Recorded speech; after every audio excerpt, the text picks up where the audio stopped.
Hi everyone, how are you doing? I hope you guys are having a fantastic Friday. And yeah, it's Friday, right? I'm always getting my days mixed up. I think it is Friday. If it's not, sorry.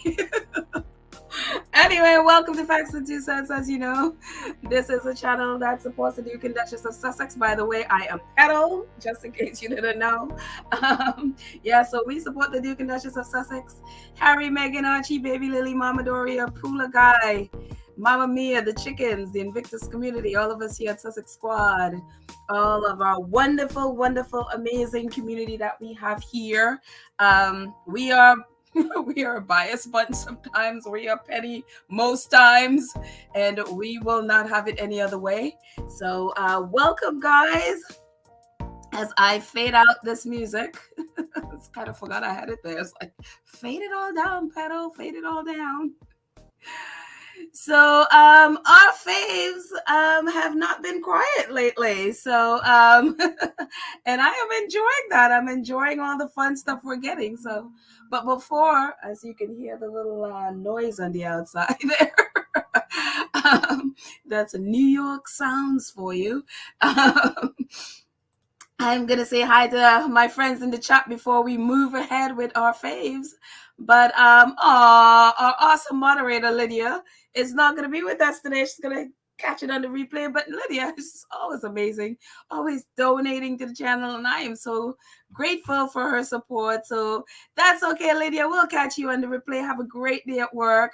And our awesome other moderators are here. I know I saw Church Nelly is in the chat. Our awesome moderator from South Carolina, saying hello to all our other awesome squaddies from South Carolina. Did I see Karen M as well?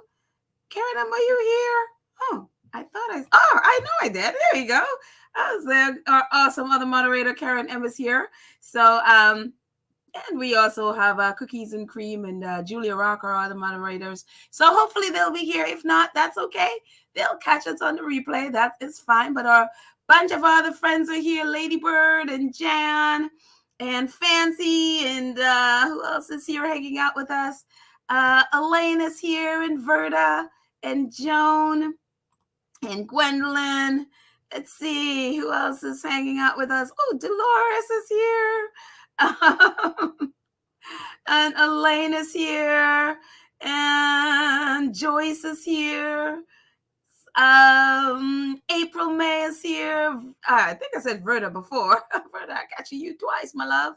Angela's here. Marjorie. Here we go. Marjorie over here. And Melina. Oh, I don't think I saw this name before. Melina Lucia. Ooh, I love that. Melina Lucia. I love it. Thierry is here. And Hazel Bryan is here. Hi, Hazel Bryan and Annie. Hello, you guys. And Ursula. And Patricia and Janice. Hi, guys. Welcome, welcome, welcome. Melissa's also here. So all the others, I'm going to catch you, as we go on. But welcome, guys. Again, our faves are, having a day. And last night, it seems they were having a night, too. So apparently they were at a concert for someone named Jack Johnson. I don't know much. I haven't really been paying attention a lot to music artists, and I guess he's probably like an indie artist. I don't know. But they were at a concert apparently yesterday, and there are other photos, but they're from TMZ, and I do not post anything from TMZ because they are usually those paparazzi photos, and so I'm not posting them. But Harry and Meghan posed for these pictures with some of the performers in, I guess, the performers in the band. I know the lady in the burgundy, I was like, orange paddle, the burgundy, she made a video, and she was one of the performers, and I should have found out her name, and I realized I didn't. But she had made I guess it was either on TikTok or Instagram. I just briefly saw the video, and she was very excited because it seemed like it was in her dressing room, and she was saying that she's about to meet Harry and Meghan when she goes out there, waiting to meet her, and that's the lady in the burgundy, and apparently she's a singer from Hawaii. So I am gathering they're all performing with Jack Johnson. And so again, I had never heard of Jack Johnson until, I saw this. So I was like, oh, that's interesting. That's cool. So apparently they were there having fun, mommy, daddy night out in Santa Barbara. Apparently the concert was in Santa Barbara. And so yeah.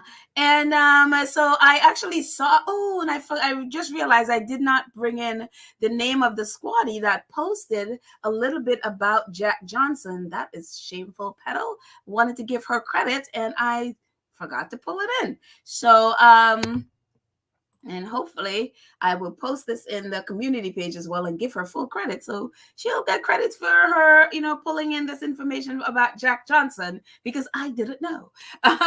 It says Jack Johnson has released 7 studio albums, wow, and 2 live albums, and sold over 25 million copies worldwide since 2001. His Brushfire records label and touring crew have been leaders in the greening of music industry, and his All at Once social action network connects fans with local nonprofits to each tour stop. Jack, with his wife Kim, founded the Kakua Hawaii Foundation to support environmental education in Hawaii school and communities, as well as Johnson Ohana Foundation to support environmental art and music education worldwide. Proceeds from his album and tour profits, along with Johnson's personal charity activities, have resulted in over 37 million donated to charity since 2001. So I can totally see why Harry and Meghan were at this concert. I mean, there is a lot more to his foundation, and what they do. There was a lot more to this, so I just pulled in this. So, I mean, since this is totally up Harry and Meghan's, this is what they're about. So I could totally see why, not just be there with the music, but also to be, maybe chat with him about his work as well. I could totally see that. Whether they did or not, I have no idea.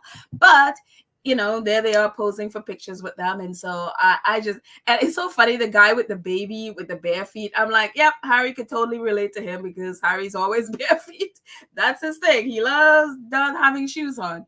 So, but yeah, so they seem to have had a great time at the concert in Santa Barbara yesterday. So kudos for them having fun while, those in Shutter Island are screaming like, oh no, they need to, they need to come back, or whether they're coming back. And it's just like, Harry and Meghan are like, look, we're going to a concert and enjoy ourselves. So I absolutely just love it. I absolutely love it. Oh, thank you so much, Elaine Parker, for your super sticker. I appreciate it. Elaine is she's like 5 pounds checking in from the UK. You wonderful UK squatty. Thank you so much, Elaine. I really appreciate your support as usual. But yeah, so I'm just happy that they're having fun doing what it is they're doing. And Lorna Williams, thank you so much. Thank you to all Canadian squad. Oh, today's Thanksgiving. I didn't realize this was Canadian squaddies Thanksgiving. Oh, happy Thanksgiving to all Canadian squaddies. I had no idea. So I'm telling you, I learn things so much. You guys teach me so many things on this podcast. It's like amazing. So many things you say, and like I had no idea. So thank you. So to all our squaddies and to all our Canadian friends, happy Thanksgiving. And thank you, Lorna, for the EDU. I appreciate it. But yeah, so absolutely wonderful. Back to our faves. Absolutely wonderful. So also Archetypes, I'm telling you, somebody posted on Twitter today that Archetypes is not just a podcast, it's a movement. I'm telling you, this is just amazing. I am just so proud of just the, Archetypes for the podcast. It's so educational and all of that. But also, there's so many parts to it. And one of the parts, other than sharing your sharing with them, ways that you have overcome people putting stereotypes on you, or with the different organizations that they have teamed up with as part of it. This is something else that they just did and announced today, actually. They launched it on NBC, but I'm not promoting anything from NBC, just because the Sussexes, PR team sent it to NBC. I am not promoting NBC. Frankly, I was like, oh, I can't believe you gave that story to NBC, but they did. So whatever, I am not promoting NBC at all. But I don't know why I'm talking about them. That's promoting them, I think. So I just basically never mind, moving on. Anyway, so this just popped up today. And actually, the first time I saw it was Omid reporting on it. And so Archwell is now teaming up with this organization called the Ving Project. And so this is what they're doing. It says, at Archwell Foundation, we've seen firsthand the power of compassion all over the world. So in honor of Archetypes, we are partnering with Ving Project, a national giving movement, to donate $1 million in $1,000 grants to women who need to be uplifted. But we're not philanthropists. You are. If you're between, it says we are not the philanthropists. You are. If you are between 14 to 18 years old and living in the US, we invite you to head over to Ving to nominate a woman in your life who is in need of a financial boost. You could be chosen to give $1,000 to that person and make a difference in her life. And so I'm going to put the links in the show notes. So if whether it's your kids, family, friends, whatever, and they are between the ages of 14 to 18, please send this to them, and please have them go over to Ving. And at Ving, you can fill out the form, nominate a person who needs a financial boost, and that teenager would be the person to donate to that person $1,000 to help them in whatever way. So then again, the link, it will be in the show notes. It's such a fantastic thing, it's helping kids to be philanthropists. And so Ving has had this project. I think it's been going on in different ways. So Archwell now teamed up with them, and they're teamed up to have, to give out $1 million in $1,000 grants to, it is so fantastic. And so again, please, definitely such a great way for teenagers to be looking around their communities and see who is in need of help and be a part of changing someone's life. And I love it. I absolutely love it. And so this is a part of it's a little bit lengthy reading. So I'm actually going to read part of it, and then the rest will be, I'll put the link in the show notes so that you can read it yourself.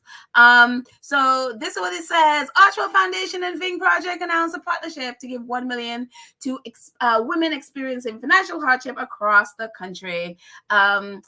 Los Angeles, the Ving Project and Archwell today announced a $1 million partnership, $1 million national giving movement designed to spread the joy of giving by inviting teens to become philanthropists of their own.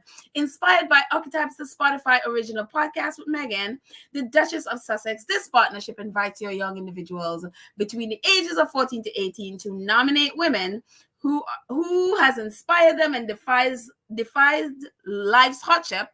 If chosen, nominees will be able to give $1,000 grants to their nominees, making a difference in their lives. We are thrilled to team up with Archwell Foundation to share the love of Ving, says Liz Lefkowski, founder of Ving. It's been extraordinary to see the impact of Ving on teens across America. We share the joy of philanthropy with Archwell Foundation and are proud to help young people make a difference by giving a financial boost to others who are financially vulnerable. And again, it goes on, quite a bit. So I am actually just going to put the link in the show notes so you can go back and read all of it. And I just think it's fantastic. It is, this is one of those things where, and especially teens, they love being up in the mix of stuff like this. Sometimes teens get a bad rap, like, oh, they're so selfish, whatever. There's all kind of things that people throw at teenagers, but they love stuff like this.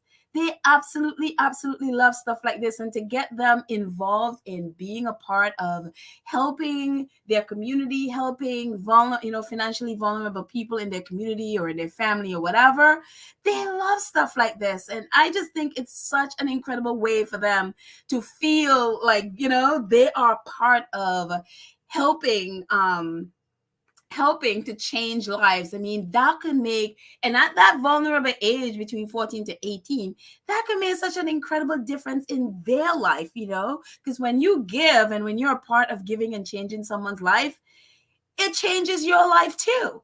And gives you so much, other possibilities that could happen in your life. And it's a great way to help them to see what paying it forward does. And I'm telling you, I love it. And I think I'm excited about this too, because especially just coming from teaching 14 and 15-year-olds over the summer, I've seen what it means to them to be able to share and to give and, and inspire and encourage even just each other.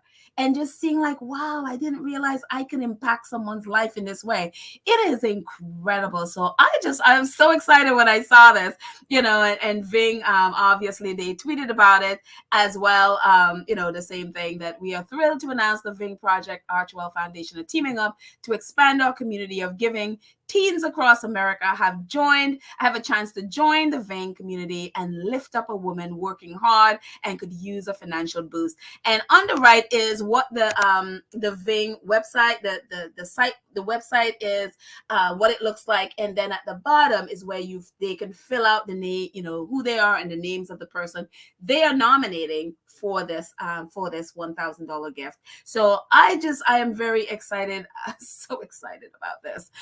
So again, if you have any teenagers and if your family members, whatever, I'm going to do the same. I'm sending it out to any teenager I know to be able to, nominate whomever so that they can help somebody in their community or family or whatever. So I love it. Jan Martin says, what a wonderful idea. Such a great way to make a difference and be a blessing to someone. I know. And especially, they are so, so many times is spent on the negative, and so much time is spent with just having to deal with such negative stuff. It's just great to be able to see some positive things and know, Cookies and Cream saying the Sussexes are about positive action, making a difference. It's so true. So true. I mean, who can't be excited about this, Crazy Trucker. Oh wow, I've not seen this name before. Can you imagine this would have been the UK, but they love the cosplaying royals who just smile, wave, and cut ribbons. This is a win for the US. I'm telling you, with the cost of living crisis in the UK, how many families would have appreciated this? If this was in the UK. And you're so right, Crazy Tracker.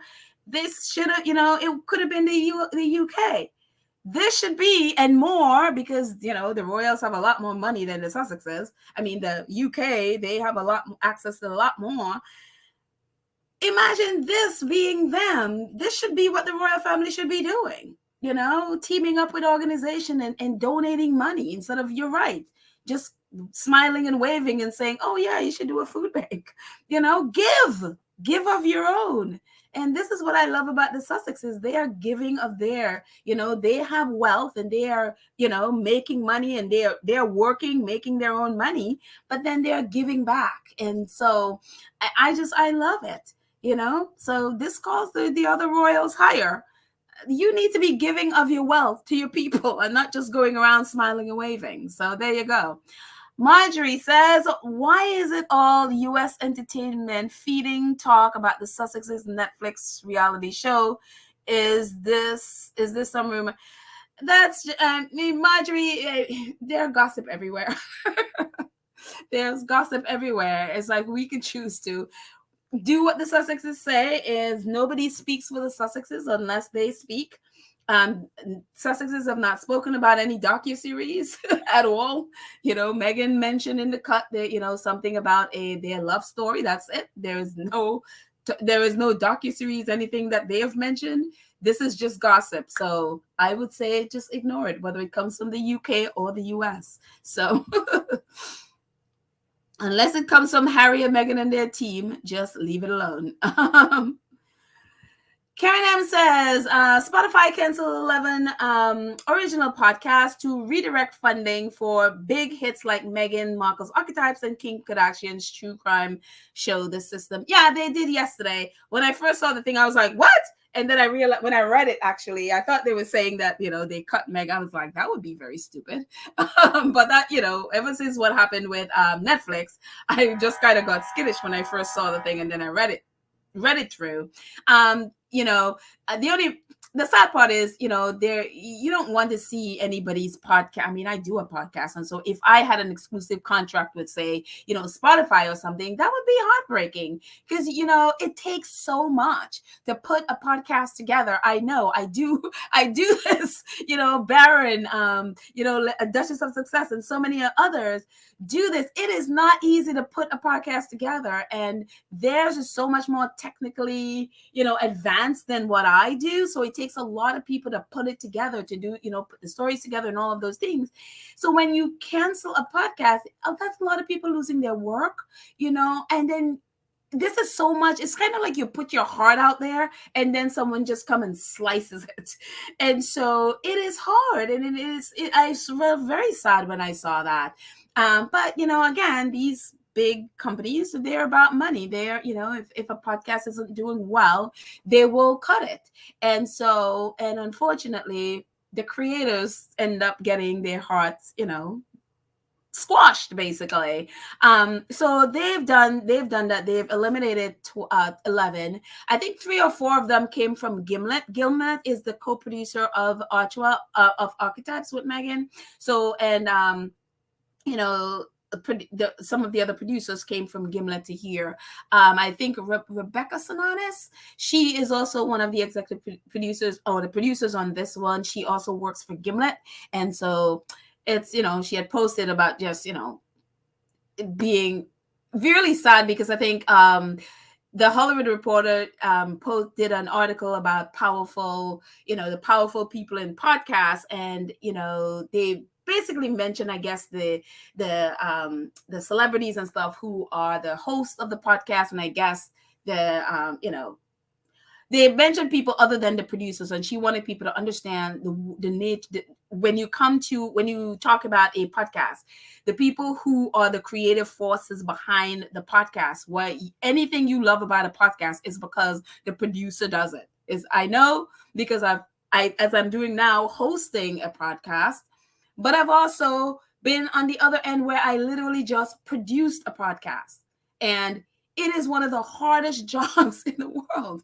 I produced an on-camera podcast or web series where I was literally the producer, the director, the stage designers. Everything. I was doing casting, locations, everything.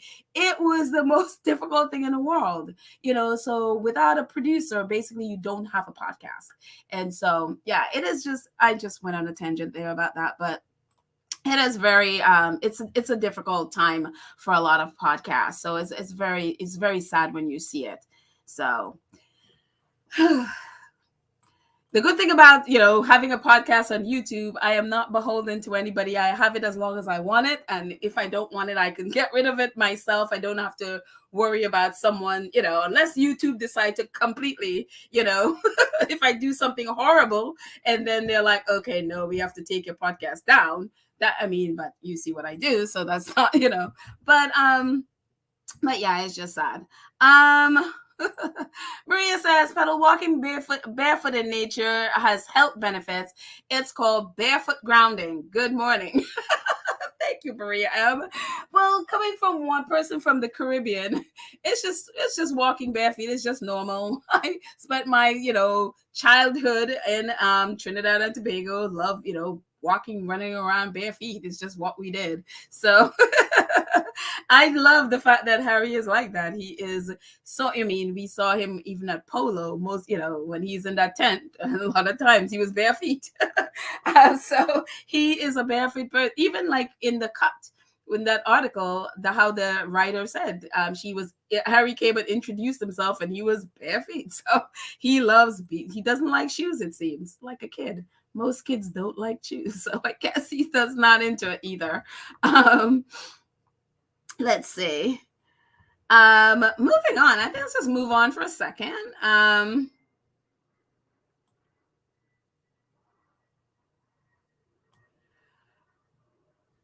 Let's see. Let's just move. Yeah, let's move on for a second. We'll come back to the chat. So away we've had. I guess I should have done a little bit of music, jumping on to another topic, but that's all right. We could move on to Prince Harry. So I guess we've all. I mean, I'm assuming Baron and those guys covered it yesterday. But for those of us who were here and didn't know about this yesterday, this stuff just blew up. Prince Harry is once again suing, and now he's again part of another team. He's part of one team suing the Sun for phone hacking and stuff, and now he's part of another group suing the Daily Mail. And I say glory hallelujah to this, because I'm like, I am waiting for him and his team to literally gawker the Daily Mail. And if you don't know what it is, it's like, Gawker is a news outlet that when they got gawked, I think they did something to one of those rich right-wing guys who bought out I guess sued them and then bankrupted them. So this is exactly, I am not a person who sit here and wish harm on anything, but Daily Mail need to go away. They really need to go away. And this is what's going to be the one, this and the Sun, but now we're talking about the Daily Mail. And so this group of 6, I think, people are suing the Daily Mail for gross breach of privacy, and using that information, obviously, in their articles. And so Byline investigates, who have been, their mission in life is to really expose everything about the criminal behavior, the horrendous behavior of the Daily Mail, their reporters and editors, and I should say owner, Lord Rothermere, because he's the one that owns it.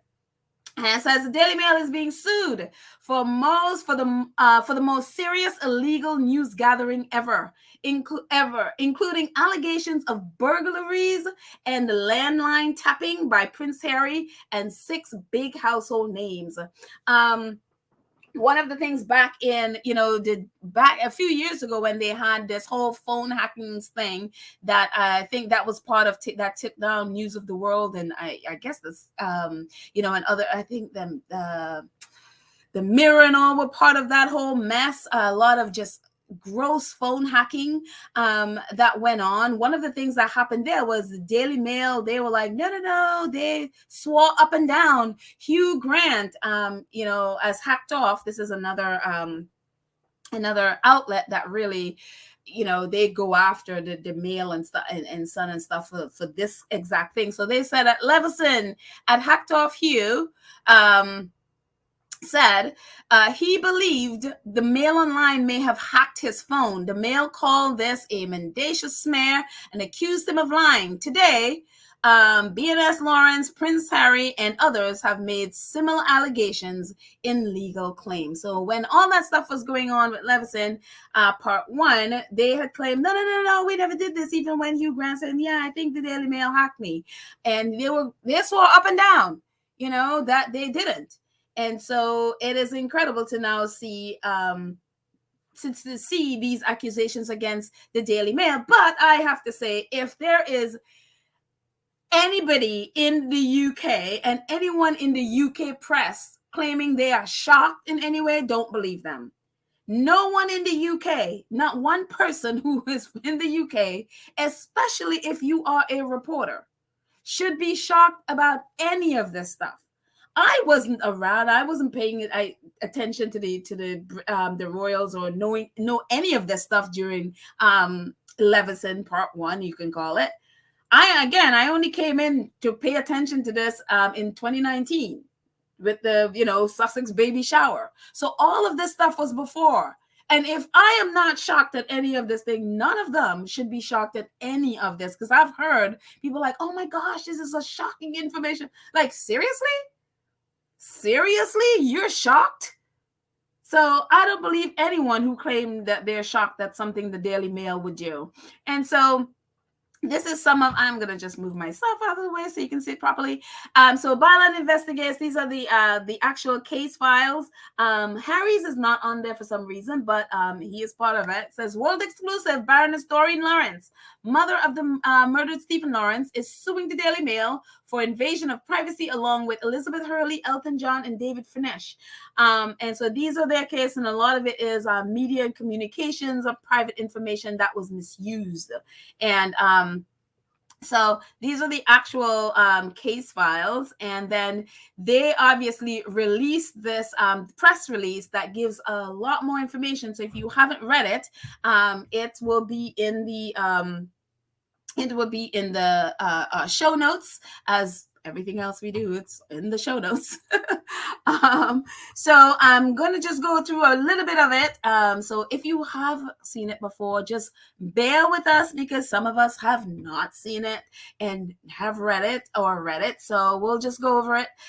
Some of it says, press release, various claimants from Associated Newspaper Limited today, which was really yesterday. Today, a group of people have launched a legal action against Associated Newspapers, publishers, the Daily Mail, publishers of the Daily Mail, the Mail on Sunday, and Mail Online. The group behind this legal offensive are Baroness Doreen Lawrence of Clarendon, OBE, Prince Harry, the Duke of Sussex, Sir Elton John and David Furnish, Elizabeth Hurley, and Sadie Frost. These individuals have become aware of compelling and highly distressing evidence that they have been the victims of abhorrent criminal activity, gross breach of privacy by Associated Newspaper unlawful acts alleged to have taken place include the hiring of private investigators to secretly place listening devices inside people's cars and homes, the commissioning of individuals to surreptitiously listen into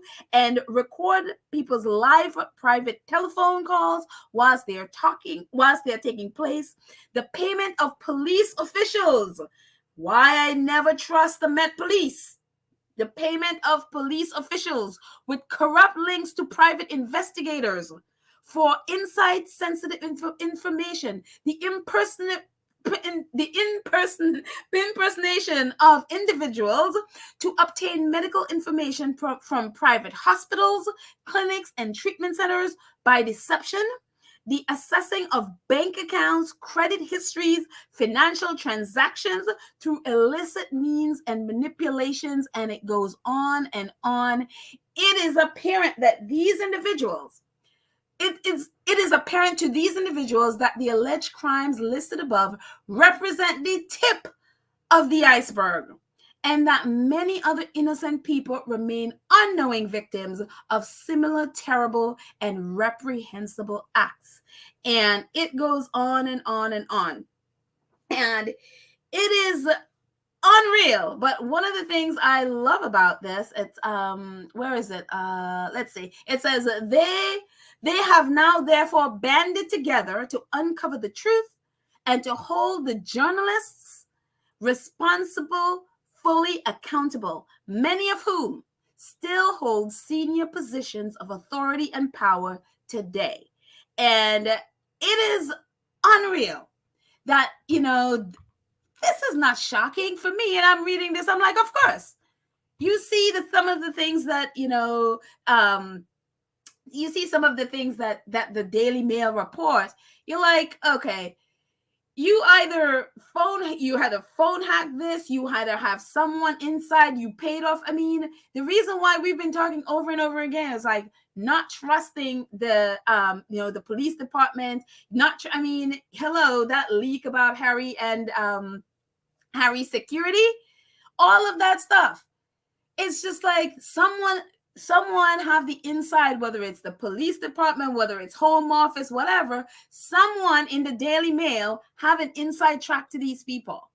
And so when you see stuff like this and all the stuff that they report about the Sussexes and stuff, I mean, you know that they're either paying someone off or they're spying or phone hacking. I mean, hello, we had the whole the Sun article about that man. What's it, Dane or something? He, the Sun hired him and he got Meghan's social security. He got a phone number, her phone bill records and all of that stuff that he confessed that, being hired by the Sun, and he got all that stuff. And so it's just like, now obviously, the Daily Mail is going to be like, oh, us, we're innocent. But so I am really happy, and I think one of the most important thing for me here is that I've been saying over and over, they need to start holding the reporters and the editors. They need to be held accountable. So I am so happy to see that they're not just going after A&L, which is the parent company of the Daily Mail, the Mail on Sunday, and the Mail Online. They're not just going after the parent company, but that they are going after the reporters and editors. That is who you have to go after them, because when you go after the company, then the reporters and editors, they are free to be like anonymous. People need to know who they are. People need to know who they are so they can hold them accountable. And so that they are shamed and they pay the consequences, whether it's going to jail or whatever. And so for me, when I saw this, I'm like, yep, that's the part for me that I am like, yep, this is what they need to go after as well. So that's the one thing you're not going to hear some of those royal reporters talking about it. I mean, I don't remember if I saw any of, anything come across my feed from any royal reporter reporting this. I know I saw a video from BBC and I saw it I think the Guardian had an article, but your regular old royal reporters, I haven't seen, I mean, maybe other people have. And so I haven't seen anything come across my Twitter feed from them at all. Scobie is the only one who actually, the first time I saw it was Scobie reporting. The rest of them have been silent. So I would assume there are many very nervous royal reporters coming from the Daily Mail right now, because one of the people I know from the Byline Investigates report was Rebecca English, who was a part of a investigative report that they did, who paid, I think she was a part of paying someone money to sit next to Chelsea when she was dating Prince Harry, to sit next to Chelsea on an airplane. I think that was the report. So Rebecca English was named in one of those reports from Byline Investigates, and I got to go back and bring it. So next time I could probably bring it in and we can go back to that. So I would assume there are many very nervous royal reporters at the Daily Mail right now. So, but this is one of those things, and hopefully they get the Tories out of government, because I think they're the ones that were holding up Leveson too. And so maybe if they get them out and get, the Labour Party in, maybe they will pick this up again. So, but it's good because this is going to go to court, and money is no object here. A lot of people settle with these tabloids because they don't have the funds to go up and stay, fighting them in court. But when you talk about Elton and Harry, and these people are very wealthy, so this is not a money issue. So I will believe that this is going to go to court. The tabloids don't want they don't want the publicity of people knowing what they do. And so I look forward to this going full and getting everything out there, I'm very much looking forward to this. So, and, one of the people that and this is one of the most sickening stories that I've seen. This was the story that people are most surprised that Baroness Doreen Lawrence is suing the Daily Mail, because apparently when her son, well, let me just Byland Investigates talks about this story in the article. It says the most shocking name on the list is Baroness Doreen Lawrence of Clarendon, 69. Her son Stephen Lawrence was brutally murdered in 1993 in a racist knife attack in Eltham, southeast London. But her agony was increased when prejudiced and corrupt cops failed to bring the killers to justice for nearly a decade, while the gang taunted the Lawrence family with insults and lies. The Daily Mail has constantly boasted about its controversial front page on February 14, 1997, in which it accused the five men of being guilty of Lawrence's murder.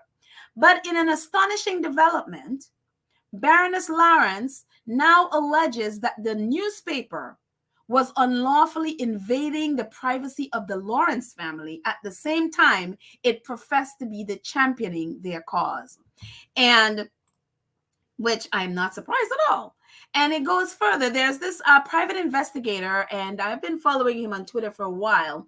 He has been hinting about this case for months.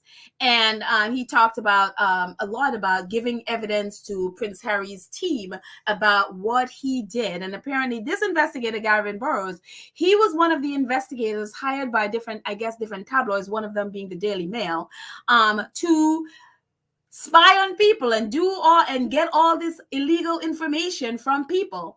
Well, he has decided to come clean, just as the other guy did from the Sun. He has decided to come clean and turn over all the evidence and all of that stuff over to Prince Harry and this team who is suing the Daily Mail. And so he has been really outing a lot of stuff. And so he has been holding on to and just sort of hinting about this case again for months.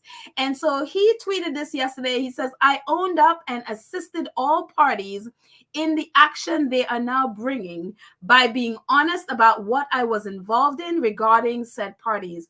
I signed witness statements, ticked spreadsheets, and owned up.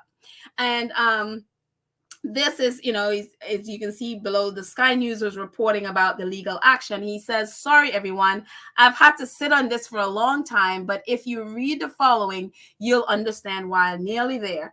Power to the people, not the press, and we will win.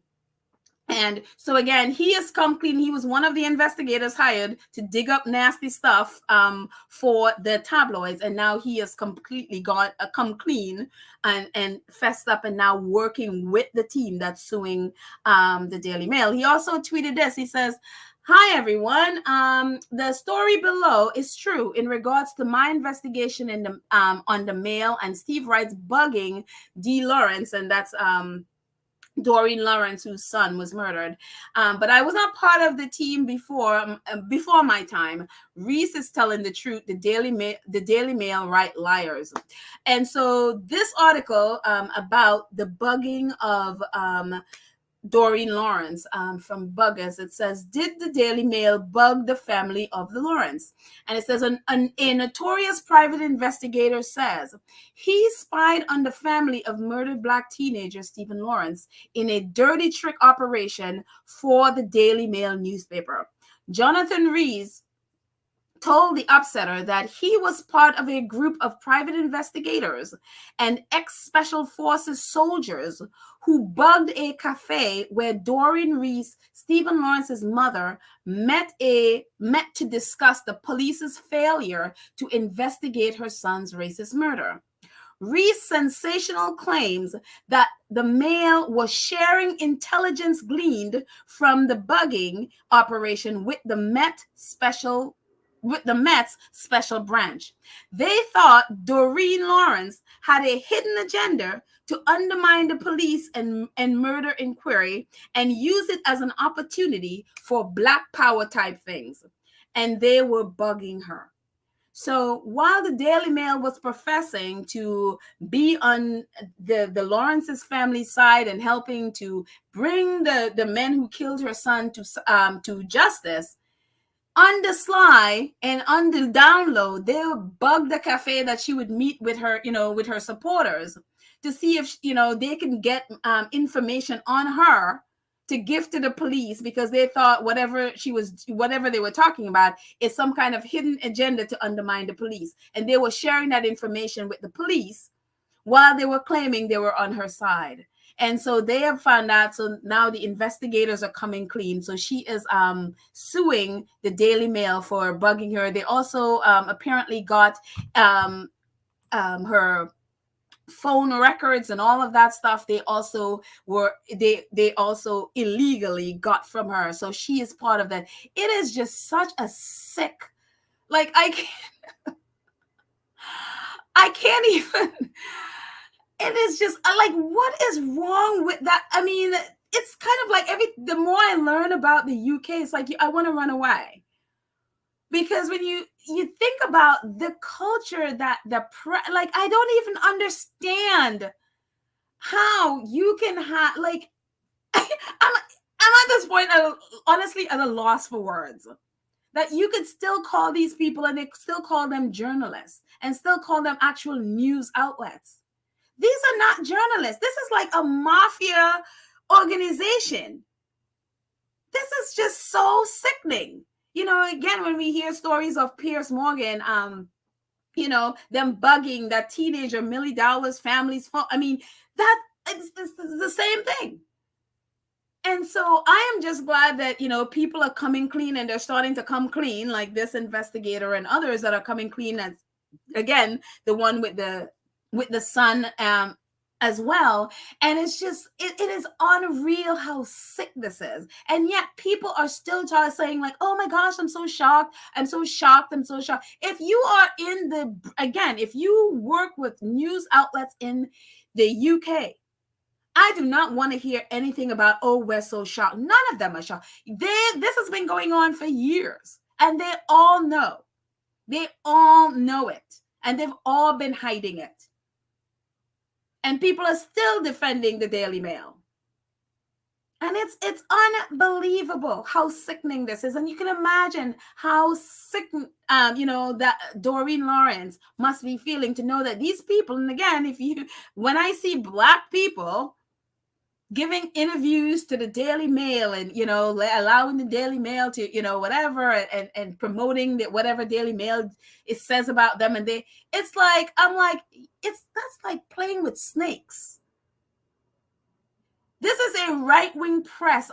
Literally, they're out to destroy Black and people of color. Imagine Doreen thinking, it's like they were like, oh my gosh, they are supposedly out trying, claiming to out the people who murdered her son, and, her probably thinking, wow, there's somebody on my side, only to know that these same people bug the places that you go, so that they can have information on you to give the cops. Unbelievable. Anyways, more on this story. Of course, the Daily Mail are like, we're innocent. We didn't do nothing.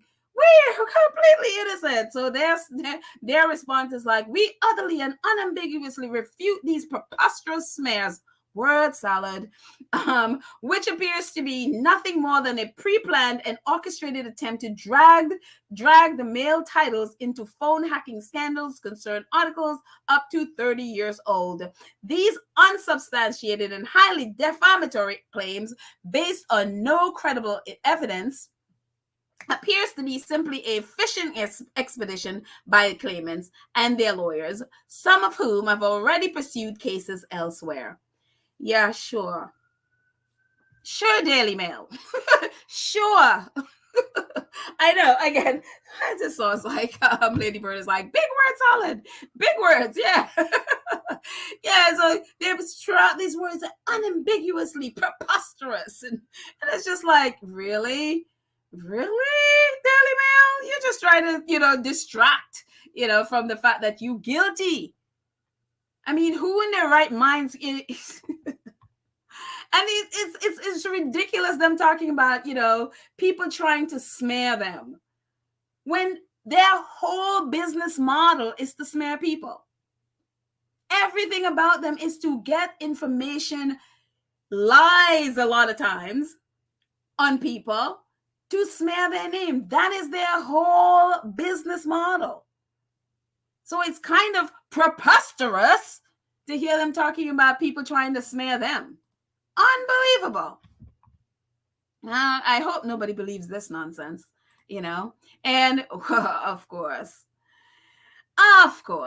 one of our squaddies, and I keep forgetting to put the names of, and again, I will bring this in again and bring in the person who posted this and was a squaddie who posted this, and I appreciated it. And she put all these pictures together of the royal family with Jonathan Farnsworth, the Lord Rothermere, who owns the Daily Mail, and the royal family, the late Queen, and William and Kate, and that's Camilla, the last one hanging out with him. A few months ago, there was an event where she was the guest speaker. It was a Daily Mail event where she was the guest speaker, and that's her kissing Lord Rothermere at the bottom right there. And of course, Sophie and Lord Rothermere. I mean, the royal family is so in deep with the Daily Mail. It's unreal. We've seen, Charles obviously writing articles for the Daily Mail. Camilla, of all the places she could donate to Ukraine, she chose the Daily Mail charity. I mean, they're all up in the Daily Mail, And of course, Peter Hunt, as we know, I use some of his work sometimes. He was a BBC royal correspondent for the BBC, now works for The Spectator. He tweeted this and also posting a Guardian article. He says the dividing line in the House of Windsor over how to handle the British media is now a chasm. Prince Harry is taking legal action against the Mirror, Sun, and the Mail. The King Charles, newest senior advisor, worked for the Mail titles for 2 decades, meaning he was there when a lot of this stuff was probably there when a lot of the stuff that happened. And of course, we know Charles and Camilla hires executive from the Daily Mail group. Prince Harry and Meghan and Harry sued. Prince Charles and Camilla are hiring a Daily Mail, or they've now hired a Daily Mail deputy editor to run their media operations, despite Meghan Markle and Prince Harry suing the newspaper 3 times, or news publisher 3 times. The Prince of Wales and the Duchess of Cornwall are hiring, or have hired, Tobin Andre, deputy editor of the Daily Mail, as communications secretary to replace Simon Enright, according to the Times. Meghan won privacy and copyright damages after the brand Sunday edition, the Mail on Sunday, printed a letter she sent her father, with 3-year saga finally ending at the Court of Appeals in December 2021. Ugh, I can't read. Again, Charles and Camilla recently hired Daily Mail deputy editor who is now the person that is their press secretary. And it's like, it'll be very interesting to see how this plays out, knowing that one of their Daily Mail editors is working for King Charles. And it is... I don't even know what kind of conversations Harry can have with King Charles knowing this.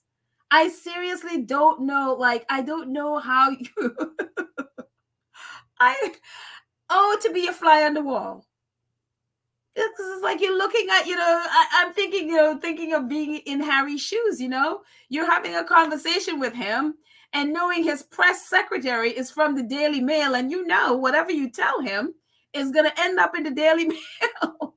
And yet, this is your father, and that's his staff. And it's like, how do you even have a conversation? It is unbelievable. Absolutely unbelievable. So, sorry about that. My sister calling, and I forgot my phone was on. But it is, it's... let me jump in the chat for a second, see what you all say. Marjorie M says the Associated Press would not have admit what they did, but the court will tell them they are guilty. The Associated. Oh, I'm assuming you're talking about Associated newspaper.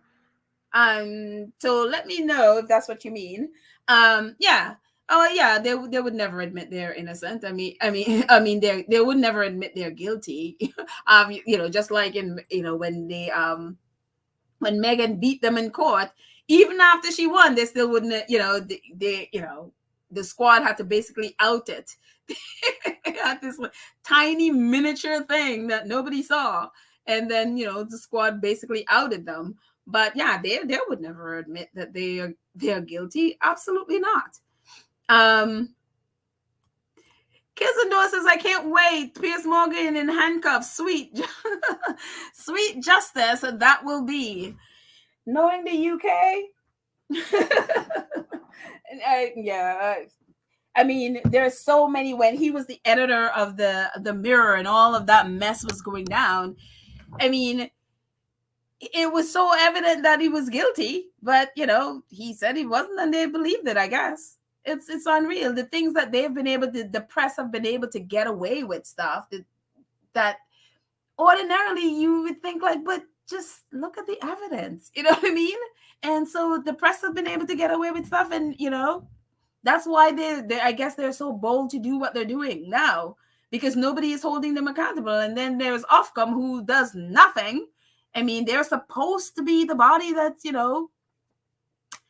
that regulates this kind of thing, or at least they make sure that they don't break any rule. But Ofcom has done nothing.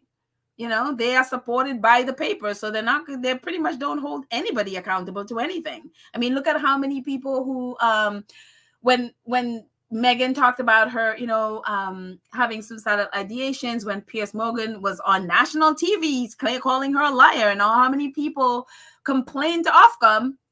Ofcom said he didn't break any rules, because there were others on the show with him who basically called him out on his what he said, and they basically let him off with no consequences at all. So people feel perfectly fine doing the kind of thing. The press is they feel perfectly fine doing what they do,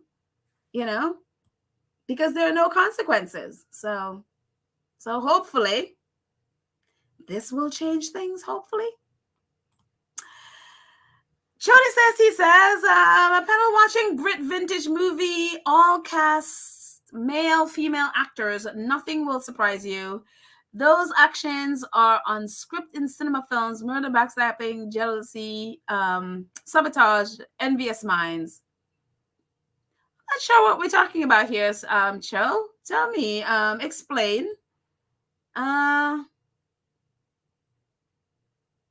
Surprise you. I'm kind of reading this over. I'm not sure I understand. Explain what you mean. So that would be great. Let's see. Stay in the chat for a second. Lorna says, Harry's conversation with Chucky, surface conversations. How is the weather in the UK? How a little Monarchy, etc. I could totally see that. Because again, it's like, yes, the weather in the UK is gray as usual. How is California? Yeah, I could totally see that. Because again, how do you have a deep conversation knowing this man's private secretary is probably, one, listening, and two, it's going to end up in the Daily Mail? Like, I don't even understand how you have a conversation. Like, you can't. And yet they're the ones are like, Prince Charles and William can't trust Harry. I was like, Prince Charles's private secretary is from the Daily Mail. Who will have trust issues here? Unreal. Wendy says, wow, Pedal, you just confirmed my suspicions on Charles. Unreal. It's just, Hi. I mean, with that hiring the Daily Mail editor, I mean, even reporters were, they were like a little shocked of that he did that. And apparently that was Camilla who really pushed for him. Again, they are so deep into this stuff that is just, they are really deep into the Daily Mail. So it is, I don't even know how you even explain that sort of thing. that I'm going to hire the Daily Mail. Oh, Anne, thank you so much. Thank you guys. Oh my gosh, I forgot to talk about it. Yes, 5,000 guys. Thank you so much for your support. We have over 5,000 now subscribers, and very, very exciting, and over 1 million views. I am like, thank you for coming, tuning in, watching, listening, commenting, all of the things you do. Thank you. Thank you, and so much for hanging out with me. I appreciate I love it when you and Baron are here. So thank you guys for your incredible support. I really, really appreciate it. And Janet Lavalley, thank you so much for your super sticker. I appreciate you guys are so generous. Thank you. Thank you. Much appreciated, Janet. Oh, love you too, my love. Love you too. Oh, thank you, Carol. Thank you. Yes, I couldn't have done it without y'all. So thank you. I appreciate it. So now on to 6,000. Yes. I'm excited to get to 6,000 too. Joyce, back to our topic. Joyce says, maybe they hired the man from the Mail to protect or give him cover from this case. They probably knew it was coming. That's an interesting, that is very interesting. He doesn't get immunity though. Charles gets immunity, not his staff. So I don't think that will protect him. So at least I don't think. Maybe actually I haven't looked at the laws about that. So very interesting. I don't think so, but you never know. Since he works for the king, maybe he's an untouchable. So I'm telling you, UK, you guys are crazy. Carol, thank you so much for your super sticker. Thank you. I appreciate it. Thank you so much. Oh, Cho is explaining, says, I meant whatever you see happening in real time today within the British reporters and journalism is being put into film from the dawn of times. Any topic is welcome to emote characters with gusto. Okay, so now I understand what you mean. Thank you. Yes, very true. It's been going on since the dawn of times. So I guess nobody has an outlet like, oh my God, this is so shocking. I never heard about this before. No one. So yeah, it is amazing. Okay, so let's see what else is happening. What else do I have to talk about here? Let's see what else.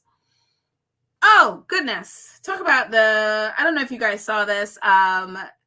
Another set of people, Met police officers, again, why I would never trust the Met. I'm always saying this. Harry, are you sure you want these people protecting your family? Because I guess another group of Met officers in another set of WhatsApp group, I guess they have, when they are sharing all this stuff, all this racist stuff, that an investigation happened. One of the officers, I think he got either fired or suspended.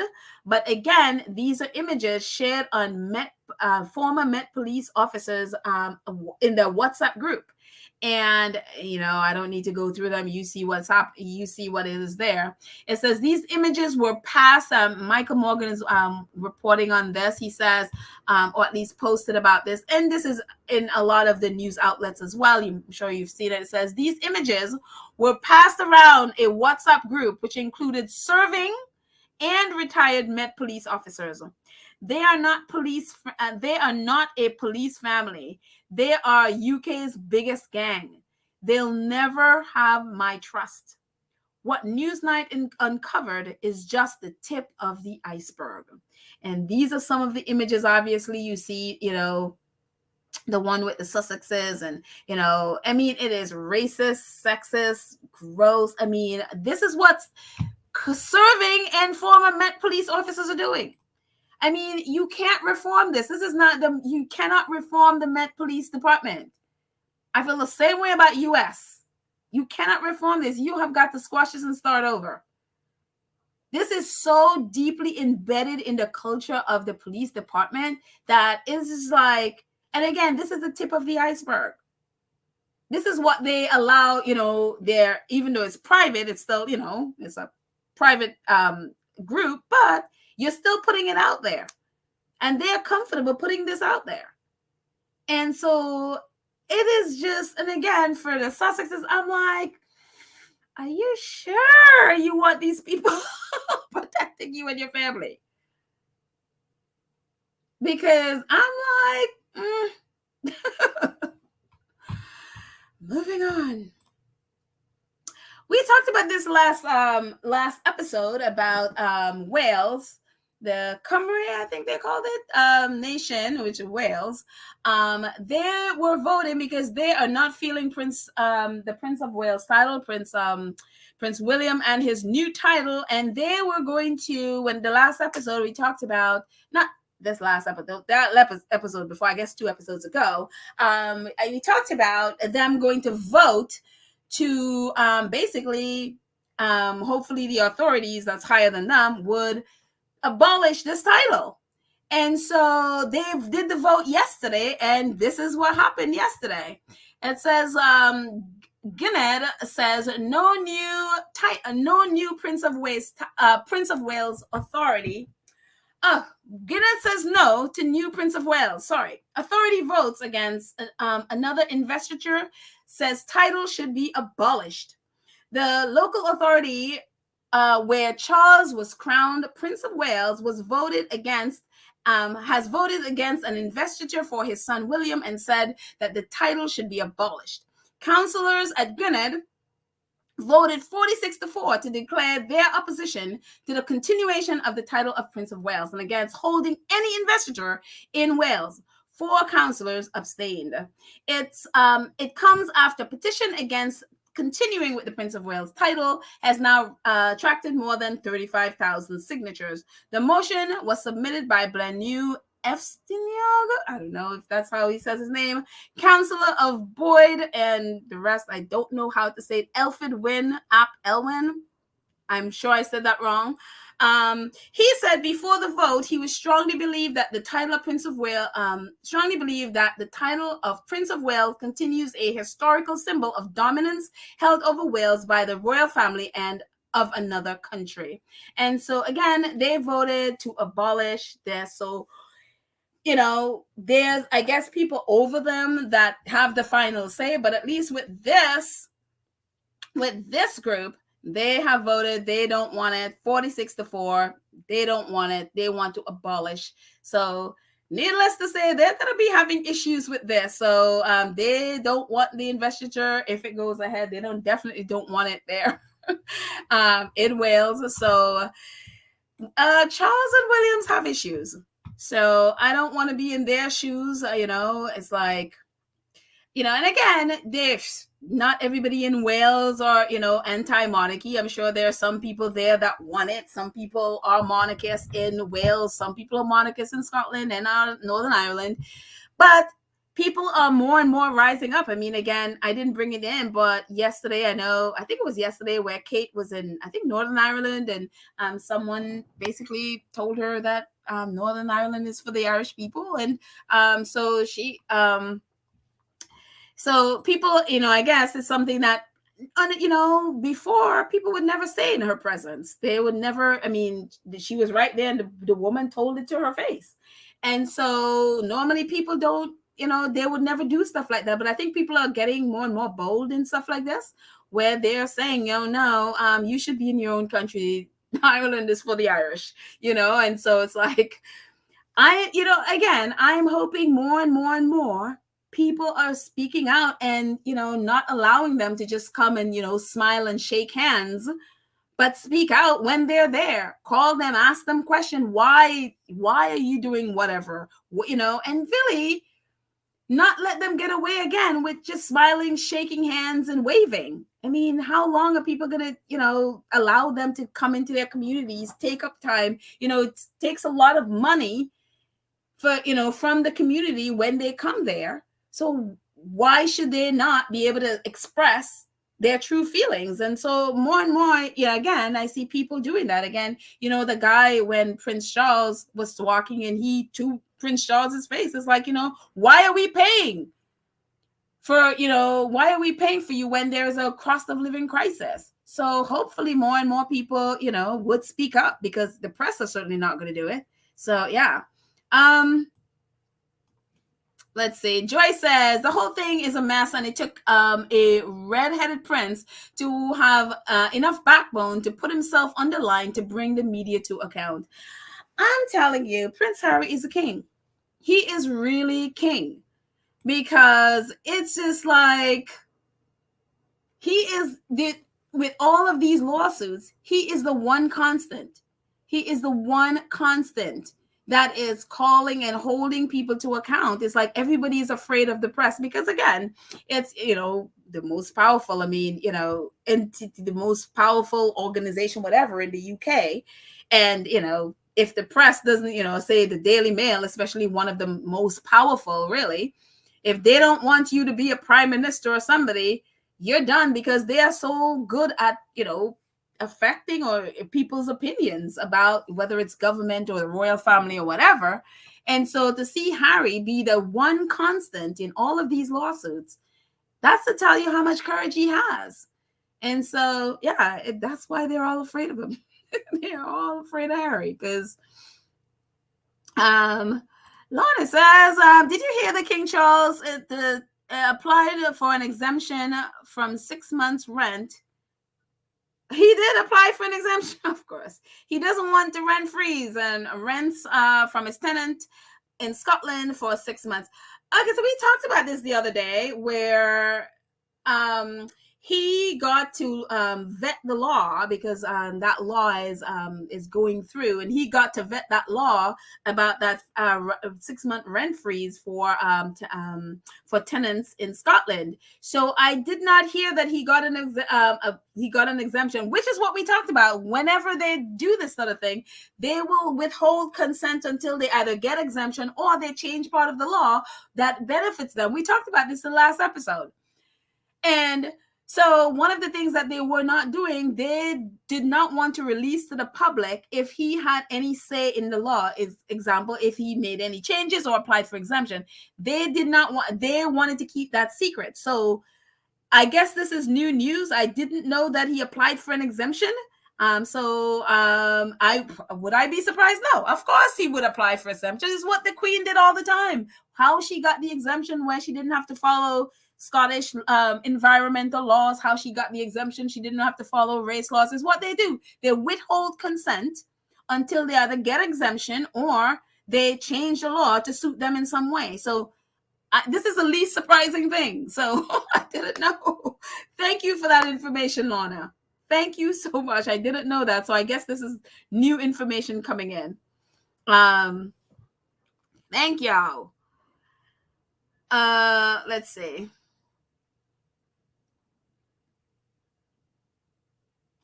Furnish says nobody's untouchable with God. His judgment will pass down, and those that are filled with hate and that are lying and being mean and spiteful, all I can say is, look out, God is coming. Very true, Verda. But intouchable in terms of legal, or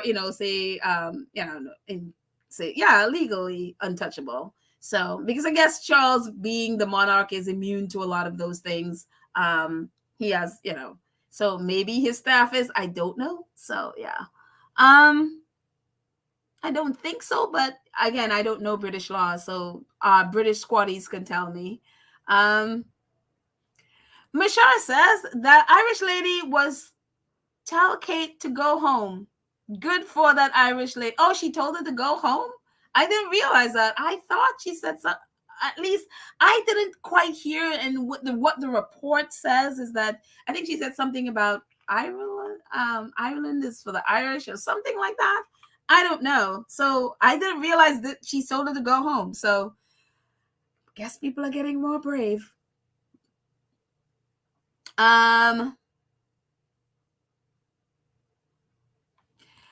Wilson, hi Wilson. Wilson says the lawsuit and the cruel treatment during the Queen's death are not unconnected, because the firm had probably been trying to talk to Prince Harry.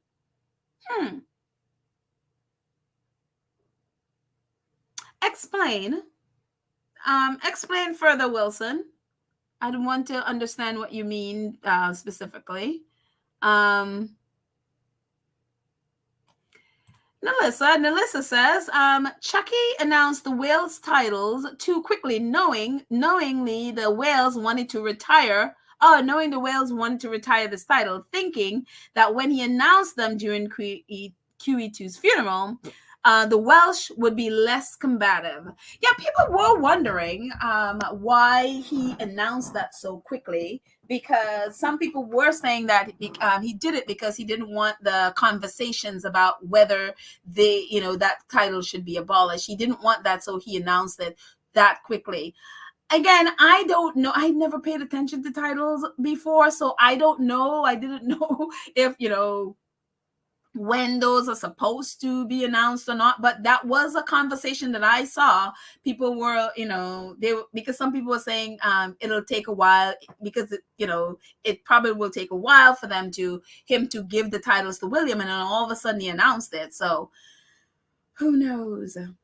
But definitely he did not give the people of Wales time to, be against that title. So that could be a reason why he did that too. And now they're getting the backlash where people are like, no, we still don't want it. So I guess that conversation that he didn't want is actually still taking place. So,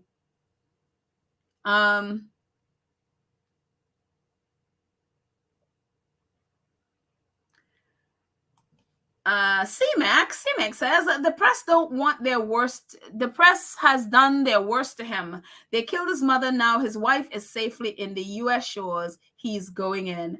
Well, there you go, Harry. I'm telling you, Harry is military. He knows. He's like, okay, I got to get my family out of here, and then I'm coming after you. And I love it that he's the one doing. Meghan is like, I'm just going to stay here and focus on my podcast and leave little people, people with big voices in small places, just leave them over there. And I'm going to stay here and focus on my podcast. And my husband's going to fight you. So I love it. I'm telling you, Harry is such a fighter. I absolutely love it.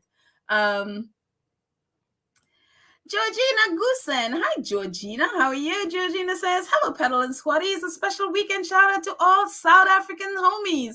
Oh, Georgina. Oh, wait, are you in South Africa? Oh, welcome, our South African homies. So happy you're here. Happy you're here, Georgina. Georgina Goosen. I love it. Some of you guys have the best names. I absolutely love it. Michelle says Harry moves like a true king, and Chuck knows it. Diana predicted it when he called her son good King Harry. I'm telling you, Diana is just, that woman is prophetic. She just she just knew things. And I love it. Yeah, there's a reason she called him good. That's why they're afraid of Harry. That is why they are afraid of him. They couldn't corrupt him. And so, yep. See, staying in the chat. I'm just scrolling down, seeing what you're saying. Black Queen says, I'm confused for people who claim to be the superior race. Why do they allow themselves to be controlled, beat down for over 1,000 years? Asking for a friend. I would...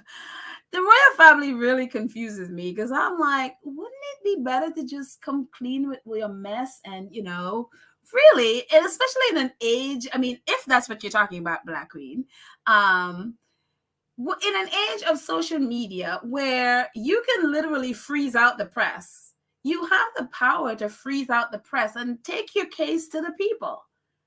The only people that expects you to be perfect is you. Nobody expects you to be perfect. Everybody knows what a messy family is. Everybody understands, you know what I mean? Wouldn't it be better to just come clean and just like, okay, we're a mess. This is, I mean, other than if they've done, maybe they've done, which I'm thinking, maybe they just did things that are unforgivable and the press knows it, which is probably where they are. But if that's not the case, then come clean. Come clean. This is who we are, and go to the people instead of allowing yourself to be, controlled. I mean, I don't understand. And maybe because I'm such a person where I I can't give out control to people in any situation. Imagine just for all these years allowing people to control. It's like I don't even understand it. And then people are still, like, why did Harry and Meghan leave? Because they don't want to be controlled. This is 2022. Why are you allowing people to control you when you have the power to just take it to the people and, and bypass the press? Unreal. But again, maybe there are situations there where, it's really, really, really unforgivable and they can't. Other than that, it's just, I don't know. I'm just happy our faves are out of there. I'm just saying. Wendy said, Wendy, I keep coming back to you. Wendy says the UK is not a democracy for the people when unroyals are above the law. People always says like nobody's above the law, and it's like, no, the royals are above the law. They totally are. Huggy Mastu says, Harry has integrity and transparency, so he moves without fear. And that's the thing. When all your mess is out there, then nobody controls you. Your mess is already there. No, everybody know you're not perfect. They know you're a mess sometimes. You're crazy sometimes. You mess up sometimes. You do stupid things sometimes. And it's all out there. And so then you're free. You're just free to live, Let's see, going on.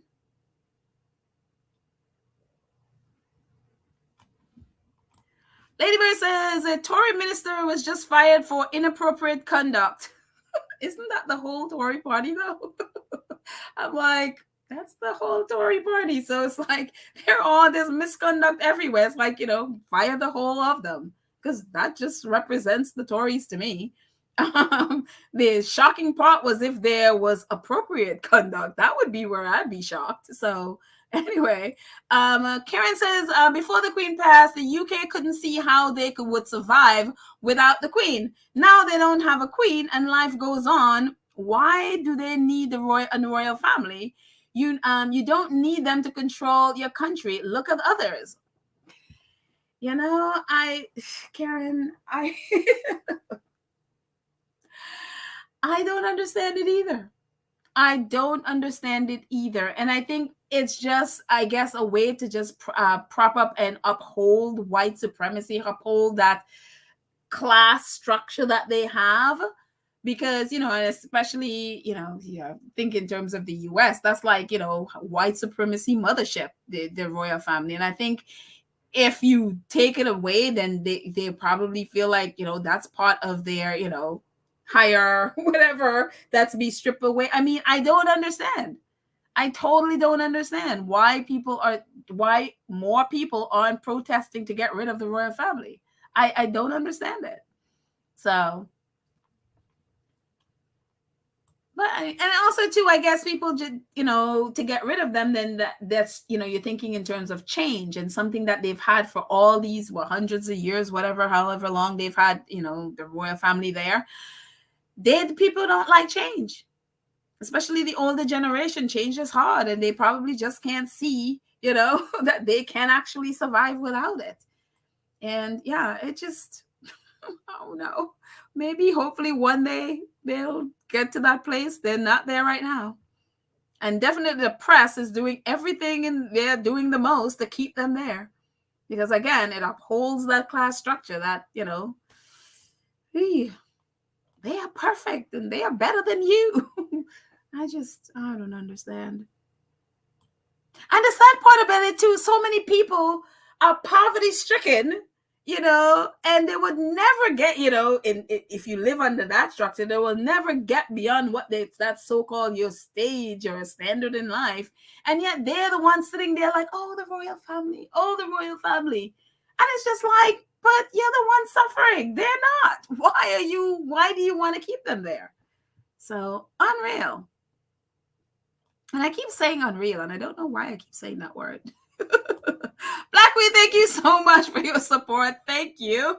But I was referring to the British public, but it could be true to the unroyals as well. Oh, sorry. Sorry.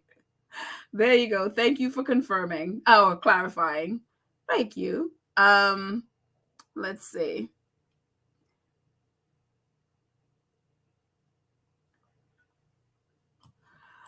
Whitland says, how do they call themselves conservative? These people are the most inappropriate of all. I know. It's very interesting to me, that word conservative, and the people who associate themselves with that word. It's the same in the US. The absolute same in the US. It's just like, but you're not conservative though. It's like, yes. Let's see. Scrolling back up to see what y'all are saying. Oh, she is from Georgina. You are from South Africa. Yes, thank you, Bill. I am from South Africa. Actually, African from the southern tip. Oh, okay. Well, welcome again, all our wonderful South African and African from the southern tip squatties out there. I am happy that you're here. I am so happy you're here. Let's see. Kizanoa says, I still don't know why they dropped the consort out of Camilla's title. They should have been she should have been princess consort, like the princess consort who married the queen monarchy. Oh, the prince consort who married the queen's monarchy. Oh, you mean like Prince Philip? I have no idea why. The funny thing about that is when that was reported yesterday, I was reading Peter Hunt's take on it, and he was like, because I think he was one of the reporters that was saying like they should drop the consort, whatever that means. I haven't paid attention, and he was like, well, the Buckingham Palace will just have to go along with what the press does, because apparently the Times was the one that they said that they're going to drop the consort. And so the thing is, well, we're going to do it and Buckingham Palace will just have to go along with it. And I'm like, do they actually think that we believe that this didn't come from Buckingham Palace? I mean, I'm sure people, at least I hope people are not stupid enough to believe that it's just the press that decided to drop the consort, that it wasn't some kind of nudging from Buckingham Palace, from Prince Charles. I'm like, you think people are stupid? This came from Buckingham Palace, It's just like, so, but yeah, again, royalists, I do. I'm like, the only person I could think of that would, could be like, we don't want the queen, the consort there. The only person who would be so invested in getting that out of there, for me, would be Prince Charles. So the idea that they're like, oh no, we're going to do it and Buckingham Palace will just have to accept that we will drop the consort from and just call her Queen Camilla. Like, yeah, right. Daily Mail, former Daily Mail editor who is the press secretary had nothing to do with that at all. Sure. So unreal. They really do think people are stupid. They really, really do think people are stupid. Elaine says this has come from Charles. I mean, again, I hope people aren't stupid enough to believe that the press just came up with that on their own. But some people will. They totally will do it. They will totally believe it. Will. Unbelievable. Let's see.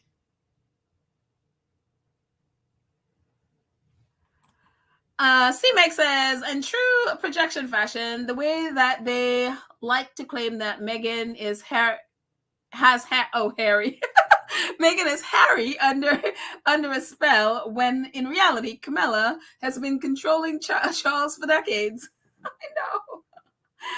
It's very funny the things that they, and again, is that angry black woman trope thing that they put on Meghan all the time, where the black woman is controlled, she's aggressive and controlling, and she's dominating and narcissistic and all of those things that they put on black and women of color. And it's the same thing here with Meghan. They always have this narrative that somehow Harry is this teenager, that they keep calling him a boy, both him and William, those boys, that Harry is this little 16-year-old that Meghan is just controlling. And yeah, it's like, Did you notice Prince Charles and or King Charles and Camilla their relationship? And nobody calls her controlling.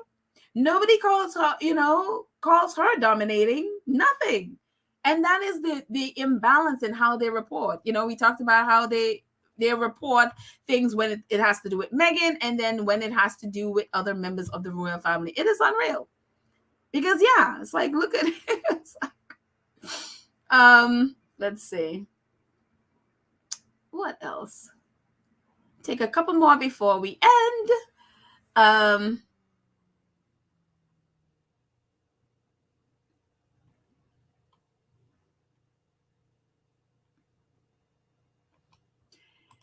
Karen says that Charles is trying to elevate his mistress and mistress last wife. I mean, his whole goal, I mean, since they've been together, has been to elevate her. His whole goal was to make her queen, and she is now Queen Camilla. So I guess his all his what he wanted and wished and has worked for all these years has finally come true. So let's see. Kay Costello. Hi, Kay. Kay says, I think Charles and Camilla know about the suit. They are snakes to their own family members. Oh, you mean their lawsuit? Oh, okay. I was thinking the suit, and it's for some reason, it's like my mind simply went on the suit, like like outfit. Like I was like the suit, and then it's like I am so sorry. I just had a moment there. But yeah, I mean, I'm sure they knew about it. And it's the right. I mean, again, as we said so many times, that's not a family. It's a firm. They're not a family. As much as people like to say, yes, there's a firm and then the family. I'm like, I don't care. These people, they're not family. Unreally. Let's see.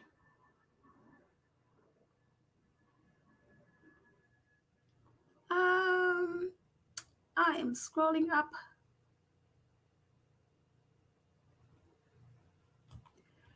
CMX says, like I've told several people on Twitter, you have to agree to be a subject. We in the US said no to that in 1776.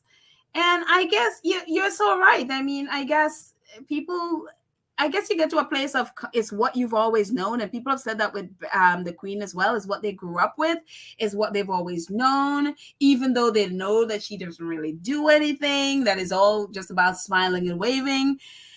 They just agree they'd rather have that than fight for their freedom to be a citizen of their own country as opposed to a subject. So it's just it's what they know. And again, change is hard for some people, even though they know that what they have right now is not benefiting them. They rather have, at least again, it's what they know. They're comfortable with what the situation is, again, even though it's of no benefit to them. So let's see. Karen says again, Karen Werner says, they just want the word Q in there, or queen. This just shows you that Camilla forced Betty's hand to announce her wish for her to be called queen consort, knowing that if it came from Betty, people are navy to honor it. Oh, okay, yeah. Oh, yeah. We talked about when that word, when it came down, that the Queen said, "Yes, I want her to be queen consort." Yeah, there was some kind of a deal there. I don't know that necessarily from Camilla. I would say that came from Charles, because I don't think Camilla would be the one to basically twist the Queen's arm, figuratively speaking, of course. But I think that would come from, at least what I would think, that would come from Charles. And again, that was his wish that she was to become queen. So there we are. Let's do one more before we jet out. Let's see. Sonny Rain says, if they can arrest someone holding a sign, sure, the public knows it's coming from BP. Yeah, that is still, it's like, you really they really arrested people holding a sign. And also someone who shouted at Prince Andrew, no less. He was also arrested. That it's like, y'all be careful. You be very careful, because when people are allowed to do stuff like that, that is not a good place for your country to be in. So anyways, guys, that's it. That's all I got. Thank you guys so much for hanging out with me in this early morning again. It's one of those days I was able to do something early in the morning. But thank you guys. Thank you, our awesome moderators. I know Lydia had to jet out, but Trish Nelly's here. Karen is here. Not sure I saw Julie Rock and Cookies and Cream. Thank you guys so much for hanging with me today and chatting. I look forward to your comments, and I'm so sorry I am behind on comments. There are a lot I need to get to, and I see them, and I am getting through them a little bit slowly, but I am going to respond to all of you. But thank you so much for just sharing your 2 cents with me. I appreciate it. Also, thank you so much to our 2 cents crew who support the channel monthly. I appreciate everything you do. Thank you so much for, out of the kindness of your heart, supporting us. I appreciate it. And our Gold Star supporters, super thanks, super chat, super stickers, super thanks, Cash App, PayPal, merchandise. Thank you guys so much for supporting the channel. I appreciate you and everything you do. Thank you guys for hanging with me again on this Saturday. Hopefully I will see you tomorrow with more Sussex news and happy stuff, and maybe away from Shutter Island for a couple days and just focusing on our faves. So I look forward to that, and then also look forward to next week for Sussex Tuesday or Archetypes Tuesday. Have a fantastic day, guys. I love you all, and I will see you next time. Bye.